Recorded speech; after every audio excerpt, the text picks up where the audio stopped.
आज हम एक ऐसी शख्सियत की कहानी में उतरने वाले हैं जो हिंदू पौराणिक कथाओं के सबसे दिलचस्प किरदारों में से एक हैं, विश्वामित्र। यह कहानी है एक राजा के उस अदम्य संकल्प की जिसके बल पर उन्होंने खुद को एक महान ऋषि में बदल दिया। यही वो सवाल है जो विश्वामित्र के पूरे जीवन का सार है। उनकी कहानी इसी एक बात की पड़ताल करती है कि क्या किसी का दृढ़ संकल्प और कर्म उसके जन्म से मिले भाग्य पर भी भारी पड़ सकता है। चलिए इस सफर को शुरू करते हैं। तो कहानी की शुरुआत होती है विश्वामित्र के पहले रूप से, जब वो एक ऋषि नहीं बल्कि एक बहुत ही ताकतवर और जाने माने राजा हुआ करते थे। तो देखिए, विश्वामित्र का असली नाम था कौशिक। वो कान्यकुब्ज के एक महान क्षत्रिय राजा थे। उनके पास वो सब कुछ था जो कोई भी राजा चाहता है, बेहिसाब शक्ति, एक विशाल सेना और एक बड़ा सा राज्य। और हाँ, उन्हें अपनी ताकत और अपने योद्धा कुल पर बहुत अभिमान भी था। पर फिर कहानी में एक ऐसा मोड़ आता है, एक ऐसी घटना घटती है जो राजा कौशिक की जिंदगी की दिशा को हमेशा हमेशा के लिए बदल कर रख देती है। हुआ ये कि एक बार राजा कौशिक अपनी पूरी सेना के साथ ऋषि वशिष्ठ के आश्रम पहुंचे। ऋषि वशिष्ठ ने अपनी दिव्य गाय कामधेनु की मदद से पलक झपकते ही पूरी सेना के लिए शाही भोजन का इंतजाम कर दिया। राजा कौशिक ये देखकर बिल्कुल दंग रह गए। और यहीं पर दो अलग अलग तरह की ताकतों का आमना सामना हुआ। एक तरफ थी राजा कौशिक की भौतिक शक्ति, मतलब उनकी सेना, उनके हथियार, और दूसरी तरफ थी ऋषि वशिष्ठ की आध्यात्मिक शक्ति। राजा ने जबरदस्ती उस गाय को हासिल करना चाहा, लेकिन ऋषि वशिष्ठ के तप के तेज के आगे उनकी पूरी की पूरी सेना हार गई। उस हार ने राजा कौशिक का घमंड चूर चूर कर दिया। जिंदगी में पहली बार उन्हें यह समझ आया कि असली शक्ति हथियारों में नहीं बल्कि तपस्या और आत्मसंयम में होती है। और बस यही वो पल था जब उन्होंने राजपाट छोड़ने का फैसला कर लिया। यहां से विश्वामित्र के जीवन का दूसरा और सबसे कठिन अध्याय शुरू होता है। तपस्या का ये रास्ता बिल्कुल भी आसान नहीं था। इस पर उन्हें कई बड़ी बड़ी परीक्षाओं से गुजरना पड़ा।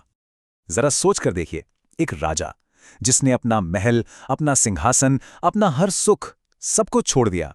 क्यों? सिर्फ उस आध्यात्मिक शक्ति को पाने के लिए जिसका अनुभव उन्होंने अपनी आंखों से किया था। ये उनके अटूट इरादे को दिखाता है। उनकी सबसे मुश्किल परीक्षाओं में से एक थी अप्सरा मेनका। ये कहानी हमें उनकी मानवीय कमजोरी दिखाती है। वो प्रेम में भी पड़े, उनका ध्यान भी भटका, लेकिन सबसे जरूरी बात यह है कि जैसे ही उन्हें अपनी भूल का एहसास हुआ, उन्होंने दोगुनी हिम्मत के साथ अपनी तपस्या फिर से शुरू कर दी। कई रुकावटों और मुश्किलों को पार करने के बाद अब हम कहानी के उस पड़ाव पर हैं जहां विश्वामित्र को उनके जीवन भर के कठोर परिश्रम का फल मिलने वाला था। इस बार उनकी तपस्या इतनी शक्तिशाली थी कि उसकी ऊर्जा पूरे ब्रह्मांड में महसूस होने लगी। उन्होंने अपने क्रोध पर, अपनी इच्छाओं पर और अपने अहंकार पर पूरी तरह से जीत हासिल कर ली थी। तो ये ब्रह्मर्षि का पद आखिर है क्या?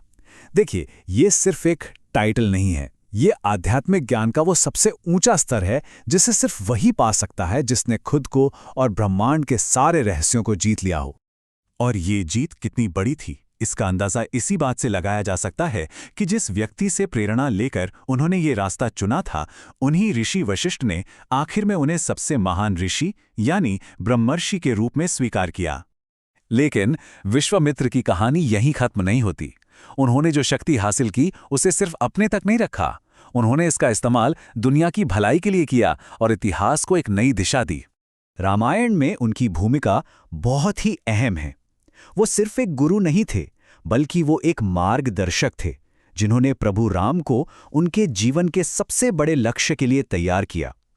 एक तरह से उन्होंने ही राम की नियति को आकार दिया। और उनकी सबसे बड़ी विरासत जो आज भी हमारे साथ है, वो है गायत्री मंत्र। इसे हिंदू धर्म के सबसे पवित्र और शक्तिशाली मंत्रों में से एक माना जाता है, जिसे उन्होंने अपनी तपस्या से हासिल किया और पूरी मानवता को एक तोहफे के रूप में दिया। तो विश्वामित्र की इस पूरी यात्रा से आखिर हम सीखते क्या हैं? उनकी कहानी का असली संदेश क्या है? ये समझना बहुत जरूरी है कि विश्वामित्र कोई देवदूत नहीं थे, वो सिद्ध नहीं थे। उनमें बहुत क्रोध था, अहंकार था और उनका ध्यान भी भटका। लेकिन उनकी महानता इस बात में नहीं कि उनमें कोई कमी नहीं थी, बल्कि इस बात में है कि उन्होंने अपनी हर एक कमी पर जीत हासिल की।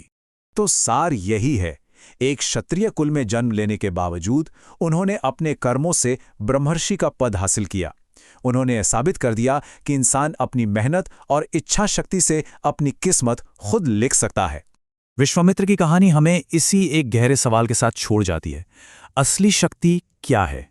वो सत्ता जो जन्म से मिलती है, या वो ज्ञान जो संघर्ष करके कमाया जाता है? ये एक ऐसा सवाल है जिसका जवाब शायद हम सभी को अपने अपने जीवन में खोजना है।